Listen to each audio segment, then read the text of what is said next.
রাধে রাধে বন্ধুরা, আমরা আরেকটি মিনি ব্লগে তোমাদের সকলকে জানাই স্বাগত। আজ চলে এসেছি হচ্ছে সোনার দোকানে, আমি আর বোনু। এখান থেকে একটা জিনিস কিনছিলাম, কেন কি আমরা যাবো একটা নেমন্তন্ন খেতে, ৬ষষ্ঠী, সেই জন্য আমরা এখান থেকে গিফট কিনছি।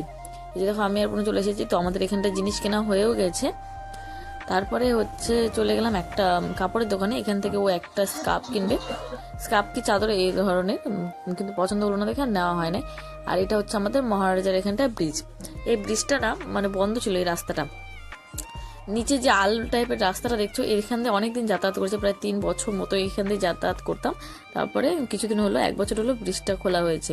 এটা হচ্ছে আমার বোন বান্ধবীর বোন, ও কিন্তু খুব ভালো ভিডিও বানায়।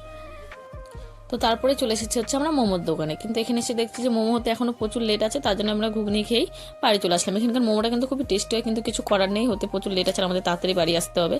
তো আসার কিছুক্ষণ পরে আমরা চলে গেলাম সেই অনুষ্ঠান বাড়িটাতে, যেখানে আমাদের নেমন্তন্ন ছিল, মানে ৬ষষ্ঠী বাড়িতে। তো এসে তো আমি পুরোই অবাক, যেরকম এত বড় করে অনুষ্ঠানটা আর কি পালন করছে। আমাদের ওদিকে কিন্তু এত বড় করে করে না। ৬ষষ্ঠীর দিন হচ্ছে তোমার কীর্তন দিয়ে সবাইকে খিচুড়ি খাওয়ায়, এরকমই। ৬ষষ্ঠী মানে হচ্ছে যে বাচ্চার 6 দিনে যে ৬ষষ্ঠী করে, সেটাই। তো তারপরে আমরা খেতে বসে গেছি, আর আজকে খাওয়ার মেনুতে ছিল হচ্ছে বেগুনি, ভাত, ভেজ ডাল, তারপরে তোমার সব কিছুতে একটা সবজি, গুঁড়া মাছের চচ্চড়ি, মাংস, দই, মিষ্টি। কিন্তু আমার পুরোটা ভিডিও করা হয় না, কিছু কিছু করেছিলাম। তো এখান থেকে আমরা বাইরে চলে গেলাম। তো আজকে ভিডিওটা মেগে নিয়ে শেষ করছি। তোমরা যারা আমার চ্যানেল নতুন, তারা প্লিজ আমার চ্যানেলটি সাবস্ক্রাইব করো।